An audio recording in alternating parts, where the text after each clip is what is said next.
It's time for the Hab-Normals podcast. All Habs, all the time. Hey there, all you Habs fans. Welcome to Hab-Normals. We have a big show for you today. At least I hope it is a big show. We are going to talk about a number of subjects that have something to do with Montreal. It is the off season. It gets harder and harder to do that. And I think Matt's pointing out that we got T-shirts for sale. T-shirts. The merch. Buy the merch. Yeah. Buy merch. Just email us, by the way. It's a little early for this, but email us at talkinghabs@gmx.com. If you want to buy a T-shirt, we will give you all the information on how to do that. Unfortunately, right now, only in Canada. That's the only unfortunate thing. But we'll soon have it set up for all of North America. But in Canada, T-shirts. All right, I feel like I'm on Family Guy. I don't know why. Yeah, The thing guy there. T-shirts. Yo, we should get one of those and put it outside your apartment. All right, so we're going to have a tape a T-shirt to each arm. I don't even know the word I'm looking for. We are going to talk about the World Championships. They're grown-ass men. The World Championships just concluded, and neither Canada nor the U.S. medaled. Odd. Canada finished fourth. U.S. finished fifth. And because of Slavkovsky, Slovakia finished seventh. So disappointment there. So we're going to talk a little bit about that. I don't know if you're like me, but you might have seen tons of rumors out there for Montreal's fifth overall pick and for them trading it away. I've seen a few. We're going to talk about those rumors that I saw and maybe the other two boys saw. Let's see. Why are so many elbows being thrown right now? Not just in these playoffs, but in general around the league this season. A lot of elbows. And I'm wondering why elbows, particularly like now. And Laval Rocket head coach Jean-Francois Houle was re-signed by the club for 2 years. We'll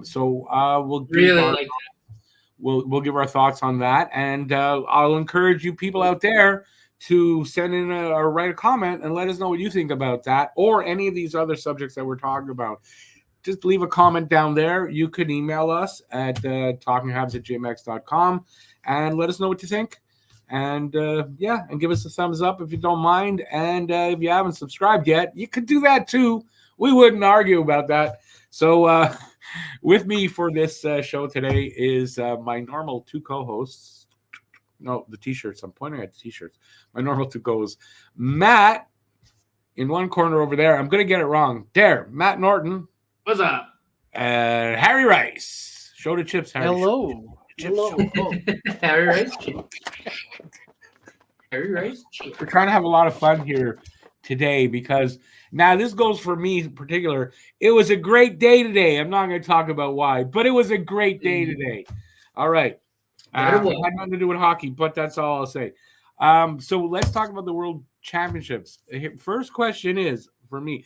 I saw none of it except a couple of highlights. Any of you guys see any of the World Championships? No, just like you. I just saw some highlights. I didn't really watch it at all. So there you go, ladies and gentlemen. We are authorities on the subject. You can tell just by that. Okay. First question. Are you guys at all surprised about the outcome? I'll go over the outcome. First was Czechia. That's how you pronounce it. Second, Switzerland. Third, Sweden. Then Canada minus Montreal. Canada in fourth. USA, you have no clue who was in sixth because I only looked for Slovakia because of Slav. And I don't know where Oliver Kapanen, I don't know what country he's from. Finland, I think. Oh, Finland, right? Okay, so they might have been sixth. Oh, no, Finland. You're right. It is Finland. Finland finished sixth. So our four Habs players that are here and not here kind of finished fourth, fifth, sixth, and seventh. Kind of weird, eh? Yeah. Anyway, none of us saw any of it. So what are we going to – I don't know what we're going to talk about. Well, no, look, I mean, I think What a for good me, day it the really cool thing is the parity we're seeing now in international hockey, right? And I get, the Yeah. teams weren't at full strength, obviously, in terms of like what we would pick is like the full like Team USA and like, you know what I mean? I Because get what you're saying, but last year we won gold. right, well, but again, But I mean, it's under the same circumstances, isn't it? Or just that the teams that sent players there that were out of the playoffs, those players weren't good enough. You know what I say it is, though? It was captained by John Tavares, and John Tavares can't win shit anymore. Or ever. I don't know if they ever did. So I'm going to say that had a lot to do with it. And when I heard that he was the captain, I said, Canada not winning. But no, look, I think going back to my point, I think it's really cool to see the parity in international ice hockey now. The more 100%. competitiveness now. Not that it wasn't never competitive, but I think for a long time, I know through your lifetime and especially my lifetime, especially growing up, it was really always between the U.S., Canada, and Russia. I mean, Russia. Obviously, Russia can't compete because of Yeah. Well, war. they were allowed to.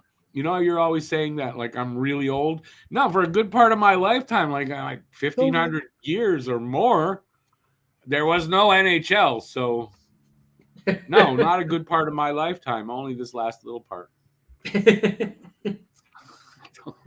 But yeah, and in Sweden every now and then. But now you get teams like Slovakia, teams like Czechia, who have been very impressive, not only in this tournament winning it, but the World Juniors they had. I thought they had a very good run upset Canada. The women too, their women's national team did pretty well in the women's worlds. Another reason though why Sweden and Finland have started to really ramp it up again too. Sweden's always been pretty good, but they've been starting to ramp it up a lot. Switzerland.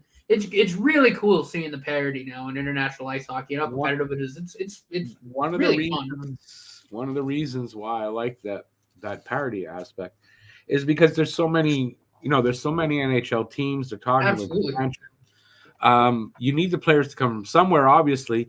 So what we're seeing is a lot of great players all over the world. It's like there's that much more talent to pull from, and maybe I don't have so much negative thoughts about if they do expand and water down the talent, but it's clear there's lots of talent around the world. Right. And there's obviously always been talent from around the world, but there's just so much more of it now. It's real, especially younger talent.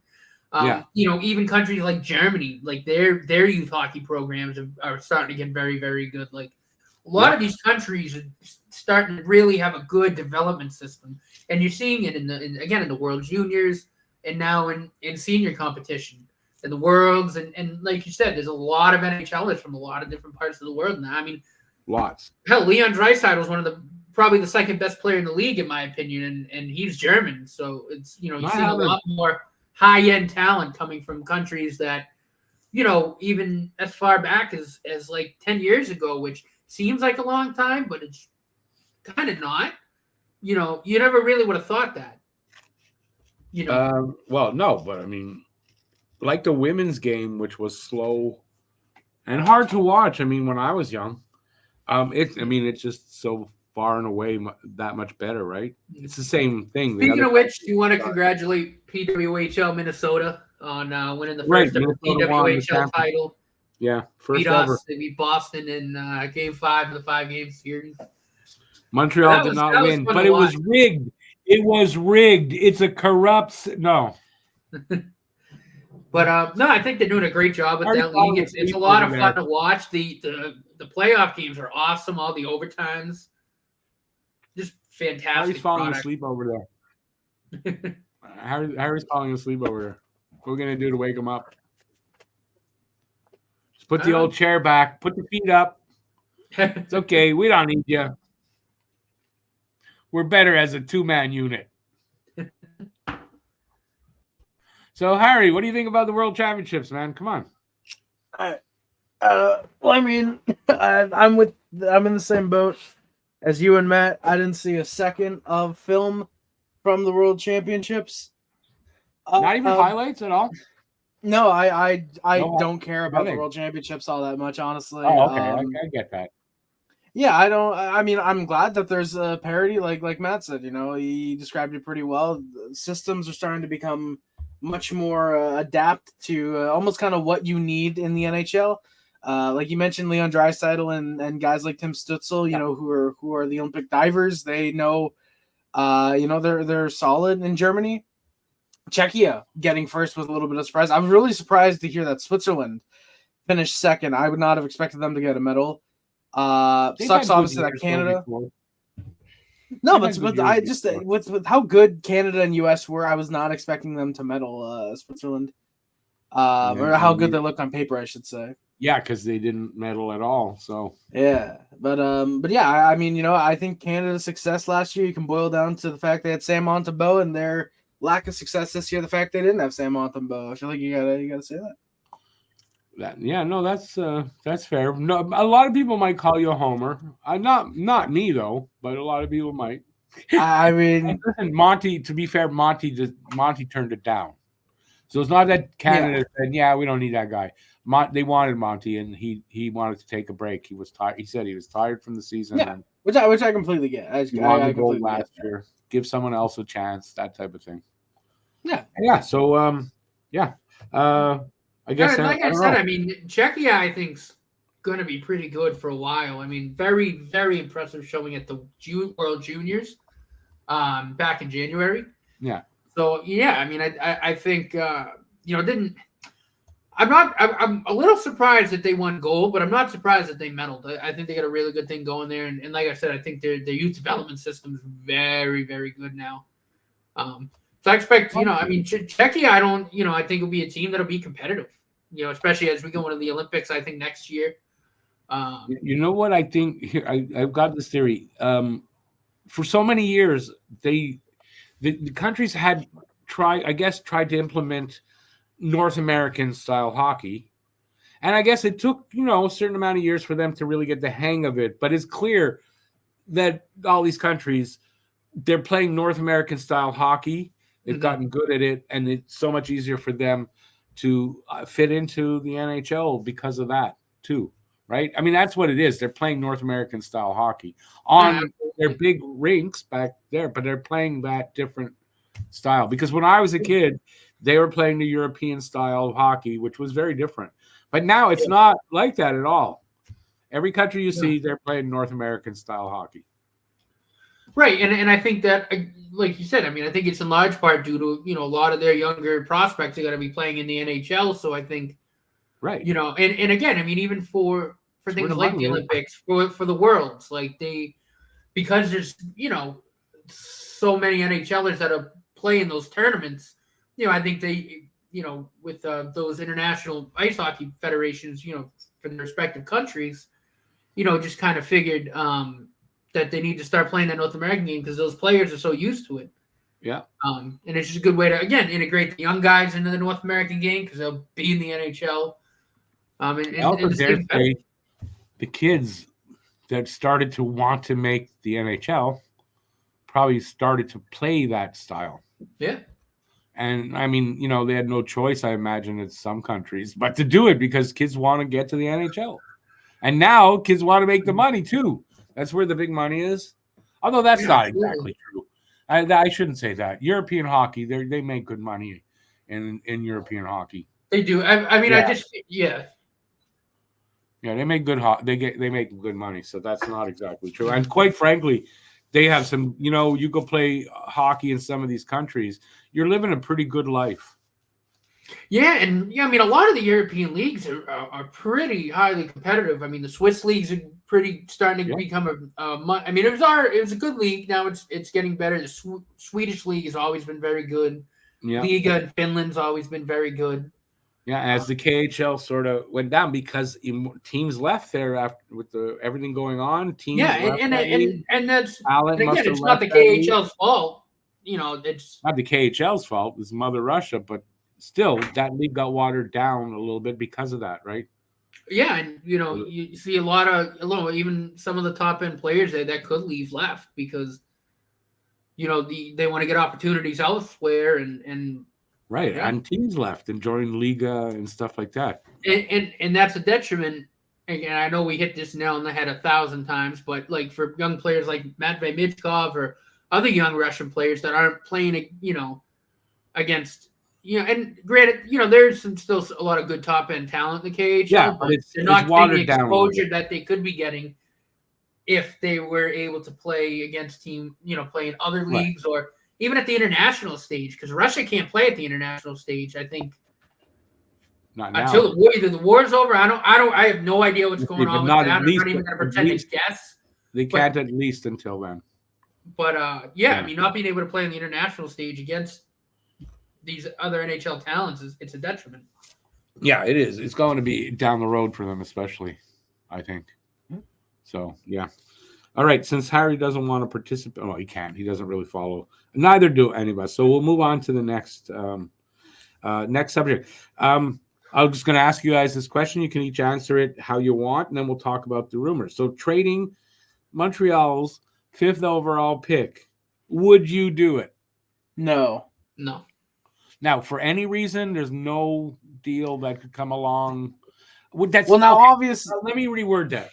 That isn't obviously a ridiculous kind of offer that you have to take. I don't mean that. But you don't think there's any player out there that you can say, I'd find him worth it? That would realistically be available. Not with the talent that's going to be available at 5.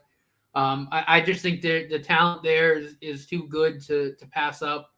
I think that second line winger is going to be right there at 5, and you have to go ahead and make the pick there.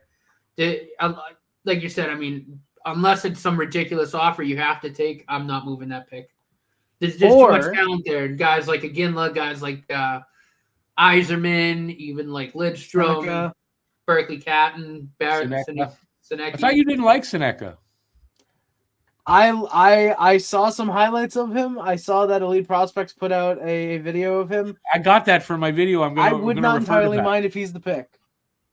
Yeah, I'm working on it started today. I'm working on the Seneka video and that Elite Prospects report. I got it and it looks really in depth. I really liked what I saw. That I'm going to use some of it, and whatever. So yeah, so you're up. He's moved up on your list a bit. Yeah, I wouldn't say he's the number one. It's still obviously Iginla, but I would not mind if the pick is Seneka. I would completely get it and I'd support it. Yeah, because now I haven't done the research yet, but I mean I'm listening to and reading. I mean, people who know, and they're saying exactly that. Like this kid could be, could really be the real deal as well, even though he's kind of ranked farther back. But yeah, I think Seneka. That's why I'm doing Seneka next, because I think that's a possibility. I think over Lindstrom, Seneka is a possibility over Lindstrom. Yeah, Lindstrom really. I don't even think Lindstrom. If I'm correct, same size. He's only an inch shorter than Lindstrom. Yeah, he's a little smaller. For me, is kind of. He'd be probably near the bottom of my list only because of the injury concerns. Like I'm not. You know what I mean? That just scares me a little bit, but I saw somebody put it like, we're talking about this guy, he's injured, we don't care. Then this kid who's coming up may have this, and we're all like not going to touch him because of that. It is kind of funny, but I agree with you. No, I mean, and I get that, right? But I think with Kirby Dach, like I'm willing to give him another chance because it was a freak thing, and he's still only like 22, 23. But yeah, I mean, if we're gonna draft someone, I'd rather take someone that isn't coming off an injury. Granted, I mean, Lidstrom's so young that he's probably gonna be fine. But again, if I'm drafting, that would knock him down on my list. TJ Ginla's still number 1 on my list. Yeah, me too. But I think Seneka. I think Yzerman and Catton and Seneka are right behind them. I don't know about that. For me anyway. That's for me. Fine, of course. So Harry, I'm very interested to hear what impressed you about Seneka. It's just the way that, especially with the Elite Prospects video that I watched, where they almost not necessarily chronicle, but they show highlights from early in the year and how he's evolved into the end of the year. His playmaking and decision making, which isn't the greatest. I feel like his playmaking has taken a big jump. I'm really a big fan of the creativity in his game and how he seems to be able to get the puck where he wants to. He knows where his teammates are going to be. He's a guy that he can generate a lot of offense. Defense can use a little bit of work probably, but I mean, what player can't work on their defense? Right. Yeah, At just that age. overall, yeah, exactly. He's that age, you can easily teach him. I just really like what I've been seeing out of Seneca from watching highlights of him now. I'm about to do that in the next few days. So this is something that I like about him. If you look at his points, right, last year, 27 goals, 41 assists. Mm-hmm. But what's impressive, that plus 33 is impressive. This in 16 playoff games, 10 goals, 12 assists, 22 points. I like that. What does that say? This is a guy that steps up in the playoffs. Yeah. Mm-hmm. This is a guy, even though you can say, well, it's junior. It doesn't matter where you're playing. When you play better, when it comes down, because it's still crunch time there, right? If you step up your game there, that's the kind of guy I think Montreal looks for. And that's the kind of guy I want to see them acquire as well. So I think he's a possibility. I still think it's a Ginla, but I kind of think Seneca is, or Seneki, I'm not sure how it's pronounced, is right up there. Yeah. No, I mean, like I said, for me, it's Ginla, and then I'm a little biased, so I have Yzerman. But right after Yzerman, it's really in no particular order: Berkeley, Catton, and Bennett, Seneki. So, like, again, that's just my list. But again, I think Ginla's. I think it's the list, though. I think that's the 4 players. Yeah. I'm starting to write a poem. It's about the draft and Montreal's possibilities. And in one line, I list the 4 players, I think, and it's Lindstrom, Demidov, Lindstrom, Ginla, and Seneki. Now, Demidov's there. You got to figure that's a good possibility they'll take him. Right. Yeah. But will Demidov be there? No. Not realistically, he won't be there. And especially now that Michkov's coming over early, right? I mean, it's not official yet, but I mean, pretty sure it's going to happen, right? If that happens, I mean, you can't use that. Well, he's in Russia. We don't know where I'm going to, you can't use that because, right. He doesn't have to buy out a contract. 1 year left. He's got 1 year left. He doesn't have to buy out a contract. He doesn't have to work a deal. He'll be here. So I can't see him. And he's been in the MHL because they're punishing him for not re-signing with the KHL yet.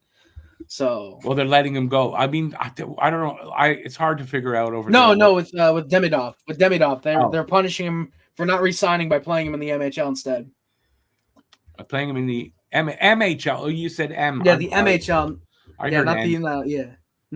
They're punishing him by playing him in the minors for it's the clear Russian that's what they do, right? If you are clear set on going to the NHL, they're not that interested in developing you. Yeah. Right. That's the only thing. But with Demidov coming over like in a year, I don't think it's a big worry that, when you had 3 years for Michkov, that's a lot of development that could go awry. But a year, I think I think he's going high. Mm-hmm. No, I agree. Okay, so let's. So obviously, you both wouldn't make a trade. I would not either. I would not trade that 5th overall pick because they're going to get a beauty of a player there, and I'd rather take a chance on doing that than acquiring for that pick one of these names that I heard, and you guys might have heard others, but I've heard Zegras. Nope. I'm not for the 5th. Maybe Winnipeg. No. Maybe Winnipeg. I don't want Zegras at all. I really don't. No, I get it. But I'm saying, Winnipeg's pick, that might be something, but not the 5th. Natchez. I'm not going to trade. No, he's not going to get first line minutes. Right. I'm not Natchez. No. Brady Tkachuk. No. Nope. I'm not. No, worst captain in the NHL. Yeah, I'm not trading for Brady Tkachuk for that 5th pick. No way. No. And then the kicker here, Patrick Laine. For the 5th overall pick, I don't know if I trade a crazy? second. I don't even know if I trade a second round. I probably wouldn't even trade a second round pick for him. Oh, 100%. I would trade a second round pick for Patrick Laine. Okay, now don't get crazy. I don't know if I take a chance that Laine is still gonna, play well. but Yeah, not A a late first. second. I wouldn't trade an early second. Yes, might 100%. You you know what? trade an early second because Matt. Yeah, Here's the thing about Line.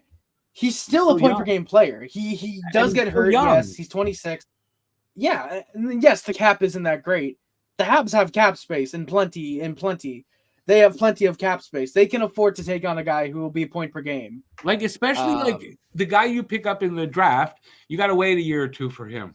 You need a guy on that second line. You want to win this year. You want to do as well as you can. Yeah. I'd go for Line for a couple of years. I'd give that Winnipeg pick. Yeah, Back to plus them for Laine. he's signed until 25-26, so that opens the window Oh yeah, he's for having Line for 2 Yeah, but years, the and then money. boom, you get. They have to retain salary on it. They're not cares about taking the all money? $8 million. Well, get him to retain. Who cares about the money? We have the cap space. Well, okay, so they retain then a we can little get them bit. to retain. Say they retain 10, 15%, 20, whatever. They retain some of it. I'm good with that. So yeah, but it's just not that 5th overall pick. No. I mean, I don't think there's a player that is realistically available, because I'm not talking about would you trade it for McDavid? Of course. That's not what I'm talking about. But there's not too many players that I think are available. When I think about it, a new scenery might actually benefit Patrick Laine a little bit. You're starting to convince he's young enough still that new scenery could do. Maybe.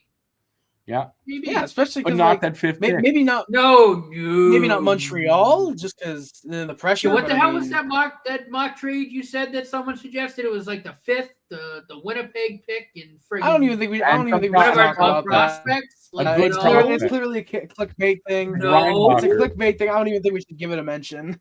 Like Reinbacher and the 2 first-round picks they have. No. Like for Laine, maybe Laine when he was, in the league and we were all, infatuated with what he was doing. But not now. He's a reclamation project, if anything, right now. Right? Would you agree with that?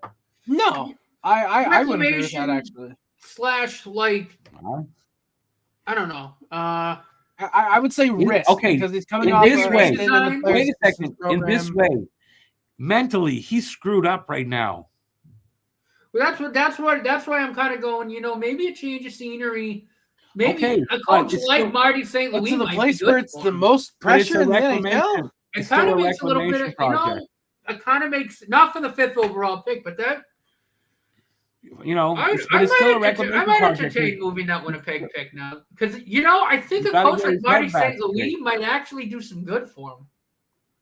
Of course. I could see it, but just not. Not for the 5th overall pick. You're smoking. Yeah. But Kellen, here's the thing. Even with the cap, I think you can get rid of an early second if Columbus really wants to get some cap space. I think Montreal can afford to take on that 8.7 for 2 years because it's 8.7. They don't have many guys. That's a little rich. They kind of have to hold 2.7 for my liking. Yeah. I don't think so. It's only a 2-year deal. The only guys that we're gonna have coming up to re-sign are Slavkovsky. What the fuck do you think Slav's gonna get, dude? Slav's getting like 8x8. Okay, and we're gonna have like $20 million in cap for next season. No, I don't like the 8.7. You got to retain for me at least 2.5 to 2.5 to 3 million. I don't think Columbus would do that. I don't think they'd be willing to retain them. Why? It's only 2 years. It's only $2 million. They saved $6 million. Sure, they saved $6 million, but I feel like at that point they'd rather just hold on to the whole $8 million and hope Laine has a bounce back year. Trade him for more at the deadline. But haven't they been hoping for a bounce back year like for 3 seasons? Yeah. You think that they'd be willing to? No, because 21-22 he played 56 games, 56 points. Last year he played 55 games, 52 points. This past year he only played 18 goals because he got hurt at the start of the year when he had like 7 points in the first 10 games of the year. Then he went into the player assistance program. He only played 18 games. Maybe I'm wrong. I'll give you that. And obviously for none of these other guys, right? Have you guys heard any other? I haven't heard any of these. Nothing. I've been off X, so I haven't seen anything. No. I mean, granted, I've been paying attention to basketball because the C's are in the finals. Even though this is a hockey show. We're not talking basketball, though. No, just not doing it. Although, no, it's not a story for here. There's something here happened on a basketball court not far from me. That's kind of American-like.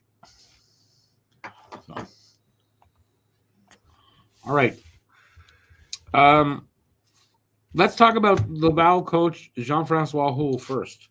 So the Habs. This is fantastic. I love this. Yeah, so the Habs. I think it is the Habs. Like Hughes re-signed Jean-Francois Houle for 2 more years to coach the Laval Rocket. The reaction I've seen out there is like both, right? People who I think rightfully like that because I think he's done his job. He's developed players. When players go down, they get fixed. And when they come up for the first time, they're ready. And we've never seen this before. No, we spoke about this a few episodes ago that it's pretty much all the young kids that came up this year for their first cut, Struble, Waugh. I mean, even Farrell. Even Mayu a little bit, and Farrell didn't really look at a place, especially Struble and Watt. They jumped in right like that, and they were boom. Wow, those are NHL guys. They didn't look at a place. They sent Armia down to him twice, came back up the second time, much better. Jack-Eye went down there, came back up better. Like there's been you can't say that about the previous guy. Even the two, like the last guy before him, had Joe Bouchard. We like Bouchard, yet he didn't develop guys like this. Mm-hmm. Right? And the other guy before him there, forget it. He developed nobody.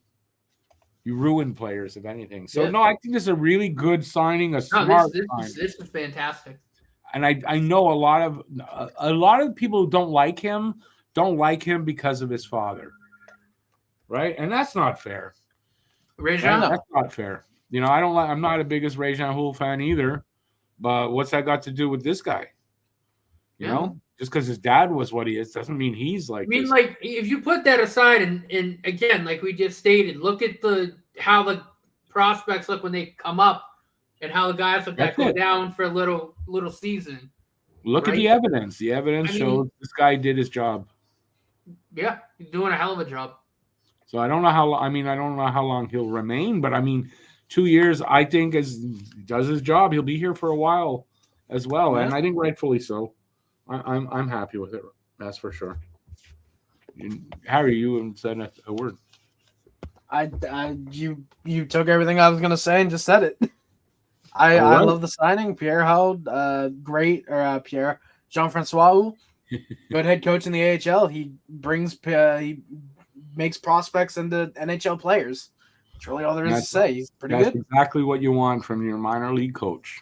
Yeah, exactly. Now the interesting thing will be how long will we be able to keep him before he gets an NHL offer or you got to think if like this season, right, per se, like guy like Cappy. Well, Cappy might make the team at camp, but like when Reinbacher finally comes up, if he does super duper well, teams are going to come after him. Even guys like Michar and Beck, I know are going to be in the AHL if they come up at some point during the season for whatever reason. If they look really good, he'll be a better option. Teams are going to be chomping at the bit. You'd think he'd be a better option than Travis Green in New Jersey. Give him a couple more years, and this guy's going to be a good option. Well, Sheldon Keefe's in New Jersey. Eh? Sheldon Keefe's in New Jersey. Yeah, because but they had just hired Travis Green. And they went, oh, yeah, we prefer Keefe. But they still hired the guy without, expecting that he was going to coach. And they knew it was a horrible hire. They hired Keefe, who, in my opinion, is not a great coach.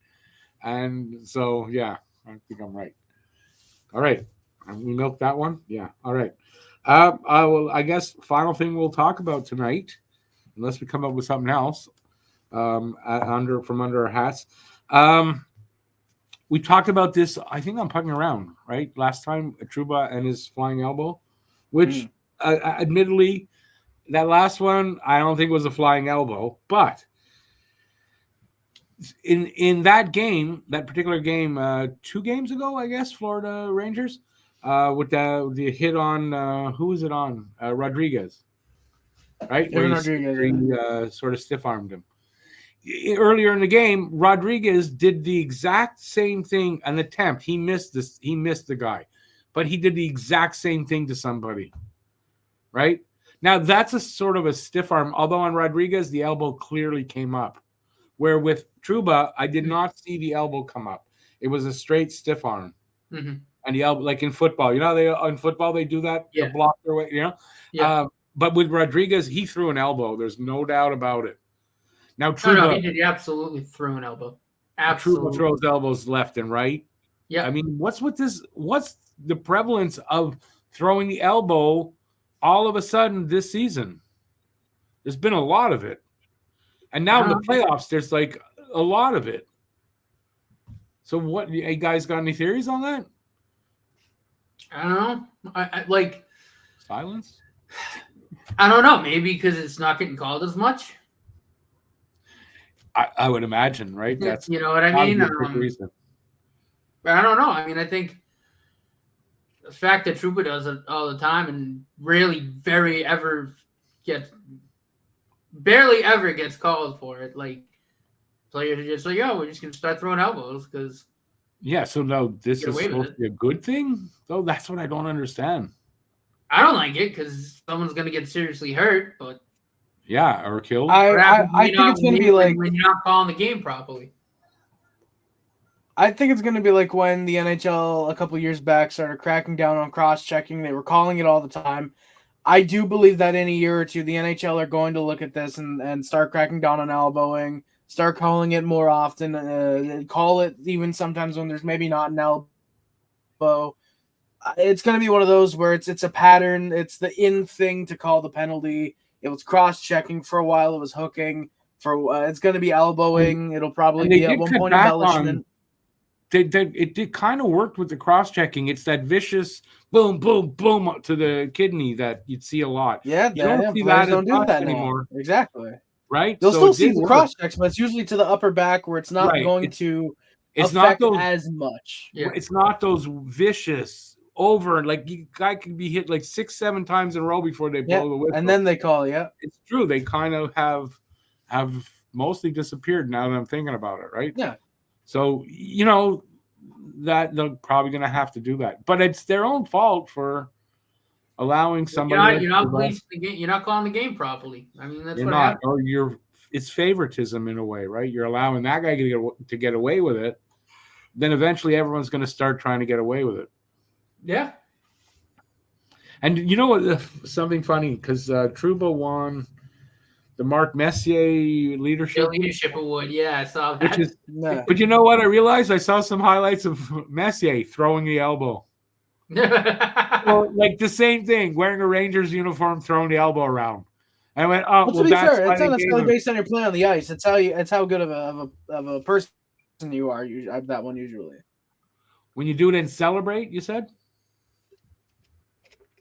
No, it's the Messier leadership isn't necessarily isn't for how you play on the ice. It's more so for how good of a person you are and how good of a captain you are. So, no, if you're even leadership, a captain, I always thought maybe it was for when they said leadership is for leading with the elbow. Mm-hmm. That kind of leader? No, just joking. Could have been. Could have been. You're not supposed to have considered it even. So I guess we don't have an answer for that. I'm going to open the floor to you guys. Anything I didn't cover here that you want to talk about? Did I do it better this on really kind of the Habs topics right now? Hasn't really been much going on, obviously, because the playoffs are still going on. Both series have been very, very good. Both dominated 2 games apiece. I know the Rangers and Panthers are on the night we're recording. Yeah, I mean, it's on tonight. Yes, Rangers and Panthers. They've been fun to watch. Like Edmonton had a nice comeback last night against Dallas. That's really turned into a series. Well, considering I was going for Dallas, that's not that fun to watch. I can't look it up, and it's like, come on. I've been kind of sort of paying attention to the East and West finals. Like, been watching highlights and stuff like that. But again, I mean, with the Celtics being in the NBA finals, I've been paying a lot more attention to basketball than hockey. But This is No, the they've first been night. both fun to watch. The highlights have been good. The Rangers-Panther series, like as we just talked about, is getting pretty chippy. Yeah, no, they're both getting. But this is the first night in well over a week that I'm not watching hockey because we're doing this. Yeah. So, although the game just started, it's like a half hour. It's not that bad. A prediction before prediction for tonight. We've got what, Dallas and no, tonight's Dallas and Florida and New York. Edmonton, right? I'll take. Give me Florida. No, that was no. We got New York. We said it. New York and Florida. Yeah. Give me Florida for tonight again. I froze. Mac and Chuck. I froze because you both froze at the same time. Oh. Did I freeze? Give me Florida 4-3 in overtime. Mac and Chuck. Ari, what's Panthers 4-1 in regulation, and I'm gonna go a step further and say tomorrow's game, or tonight's by the time we're uploading this, I believe. Give me Dallas 6-3. You think they're gonna get to Skinner this time? Oh yeah, they will. Skinner's not that. And you know the funny thing is, yesterday before the game, Kelly Rudy said the same thing. They're going to get to not yesterday, the game before. They're going to get to Shesterkin. It's going to be 5-1, I think he said, or 4-1. They're going to win big time, and it did not happen. So you're saying the same thing here. What do I think? I'm gonna. You know what? It's tied at 2. It's gonna be New York. New York's gonna win this series. Unfortunately, I don't want that at all. But man, it looks like New York's gonna win this series. Although we're tied at 2, that's the feelings. So I want Florida to win tonight, but I feel New York will. And then tomorrow, I don't know what to make of that series. No, I mean, I've been watching it. So I don't know. I'll go just to kind of be a heel and go against you, and I know Alex is rooting for Dallas because of his bet. I'm gonna go 4-2 to Edmonton. No, see, I think you're right. I think Edmonton. I don't know why, but although Dallas won the last game, right? They came back to win, and they. No, Edmonton won last night. Edmonton. The one before, I didn't think they'd win. Yeah, you're right. Edmonton won last night. Yeah, but that's the thing, right? The game before that, Edmonton started out well. Dallas finished well and won the game. This game last night, Dallas started out well, 2-0, and Edmonton came back with 4 and 5, I guess, unanswered goals. Mm-hmm. So. It's like, the fuck? You don't know what to make of this series at all. Mm-hmm. I don't know. I keep wanting to say Stuart Skinner is going to blow it. He doesn't. So, very odd. So, I think that Edmonton's going to win that and be in the finals. And especially if that's the case, if Edmonton does win, I'm definitely going to I'm going to do the games. The only ones I don't know, one of the 2 is not going to be able to be done because it's on a Monday. But in the last game of this, can you believe the 24th of freaking June is Game 7 if it goes to 7? Yeah, and then what? 4 days after that's the draft, right? But it's 24th of June. I know. That's got to be the latest that it's besides maybe the COVID seasons. But I mean, that late? That's the latest. Probably. Yeah. If it finishes in 7 games, right? That's going to be the latest end of the series. Yeah. Crazy. Someone was saying, what are they going to do? Go into mid-July next? If they expand the playoffs, they will. Imagine. Yeah. Yeah, it's weird. All right, I guess that's it. We ran out of stuff to talk about. So that's it. Maybe our shortest episode in a while, a long time. I mean, it's a summer episode. The viewers should probably start expecting these more often. Yeah, probably because there's less to talk about. Obviously, yeah. Right. All right, so we may or may not be doing this every 2 weeks or every week. We're going to decide for the summer what we're going to do because there's just after a certain point, there's just nothing to talk about every single week, and we fear that we don't want to bore you guys. So. As far as for this week, Thanks for watching. We really appreciate it. Hope you enjoyed it. Give a thumbs up if you did. Leave comments in the comment section about anything we did talk about and your opinions on that. And what else can we ask? Give a subscribe. Hit that subscribe button if you haven't already. Really appreciate that as well. And that's it. So until next week or the week after, we're not 100% sure, but probably will be next week. And we'll start in July doing every 2. Till then, though, please stay safe out there. Peace out, everybody. And have a great week. And from on behalf of the 2 boys there, I can say boys because I'm a lot older. Yeah, enjoy the week and go Habs go. That's so creepy though.